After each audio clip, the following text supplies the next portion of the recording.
Bonjour à tous, bienvenue dans ce Morning Vest, on est le 24 avril et tout de suite on commence avec les plans sur les indices américains avec le S&P 500.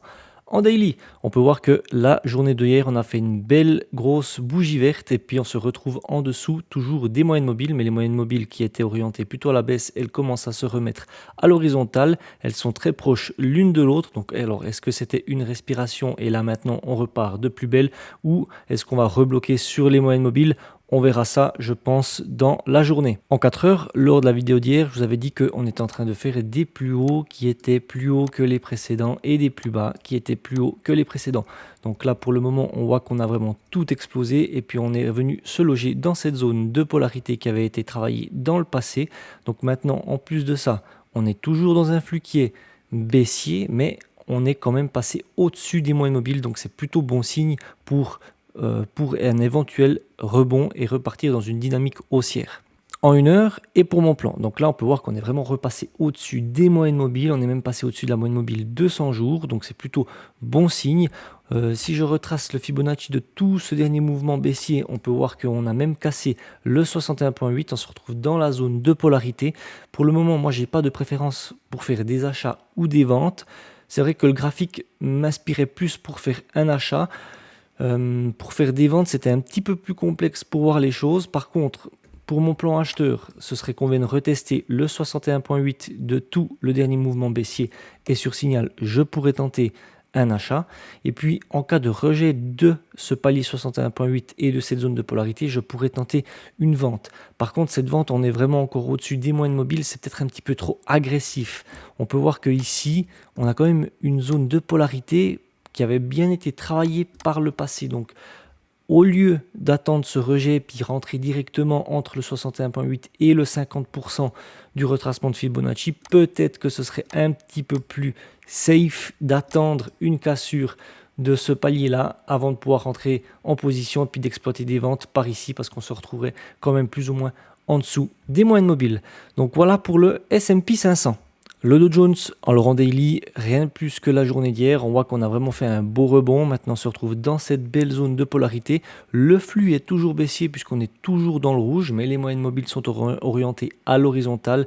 Donc, on est actuellement entre les deux moyennes mobiles. On est encore sous la zone de neutralité. Donc, ce que j'appelle la zone de neutralité, c'est quand on est encore sous le niveau des 50 avec le RSI. Pour vraiment me réconforter un petit peu pour la prise de décision, j'aime bien qu'on passe quand même cette zone de neutralité au-dessus des 50. Donc là, pour le moment, on est vers cette zone de polarité, on est entre les deux moyennes mobiles. Donc on attend, on va voir si on arrive à repasser en flux haussier. En 4 heures, le flux est repassé légèrement haussier, on peut le voir ici, on est en train de faire gentiment des plus hauts que les précédents. Pour le moment, on est en train un petit peu de bloquer sur cette zone qui est ici, qui est un précédent plus haut.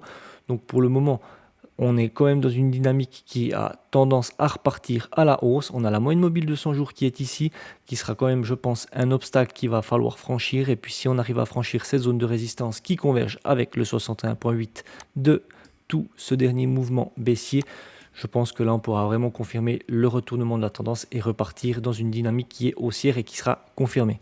En 1 heure, et pour mon plan. Donc ici, on peut voir qu'on est vraiment dans une belle dynamique haussière, on est repassé au-dessus des moyennes mobiles, on est au-dessus de la moyenne mobile 200 jours, on fait des plus hauts et des plus bas plus hauts. Donc moi, pour mon plan, ce que je vais privilégier aujourd'hui, ça va être plus de faire des achats. J'ai pas mis de plan pour faire des ventes, j'ai vraiment envie d'exploiter des achats sur le Dow Jones pour aujourd'hui. Donc je vais exploiter des achats sur des replis.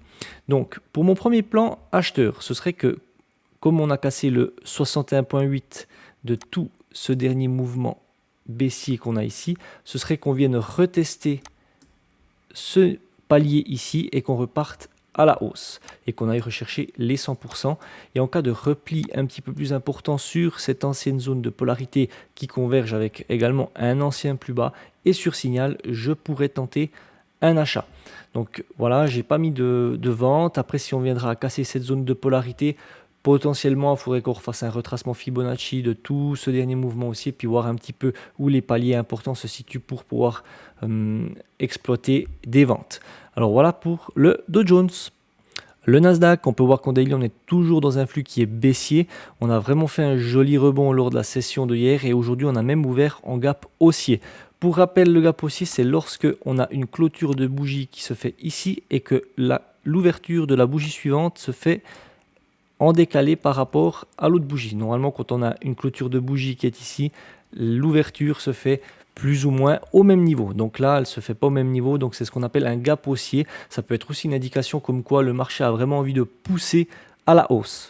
En 4 heures, ici, on peut voir qu'on est toujours dans le rouge, on est toujours dans un flux qui est baissier. Par contre, cette fois-ci, le prix, il est au-dessus des moyennes mobiles. Donc, on est plus dans un flux qui est neutre ou qui a une tendance à vouloir repasser à la hausse. Donc, pour le moment, on est quand même toujours dans le rouge.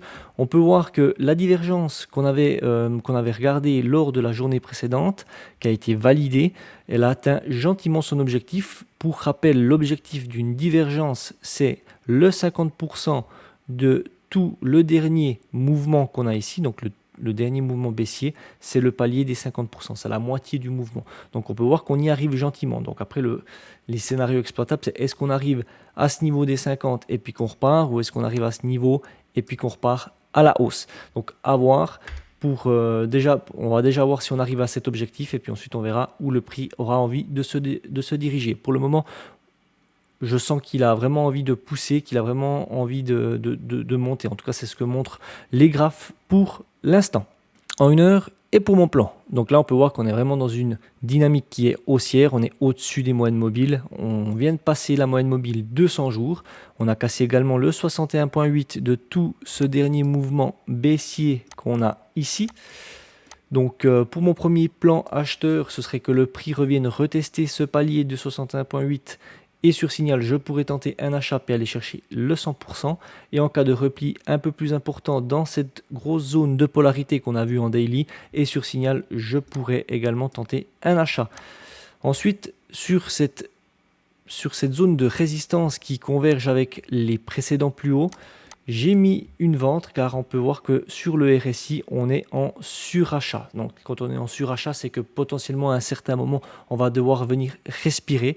C'est pas dit qu'on le fasse tout de suite, mais si on arrive à monter jusqu'ici et puis si on a un signal style une autre divergence, eh ben, je pourrais tenter une vente et puis aller chercher l'objectif théorique qui est le 50% du dernier mouvement haussier pour exploiter cette divergence. Donc voilà pour le Nasdaq et pour les plans sur les indices américains. On va directement pouvoir passer au calendrier économique. Et concernant le calendrier économique, on peut voir qu'aujourd'hui on a quelques news mais qui ne sont pas forcément majeures, donc qui n'ont pas vraiment un impact qui peut être significatif sur les marchés. On a quand même du côté d'Europe des discours de membres de la BCE. Du côté du Canada, on aura les ventes au détail. Et pour le côté des États-Unis, et comme tous les mercredis, on aura les stocks de pétrole brut. Et concernant la stratégie dual momentum, on peut voir qu'on a toujours les scores momentum qui sont dans le vert en ce qui concerne les actions. On peut aller voir un petit peu sur les graphes, sur le MDY que je surveille.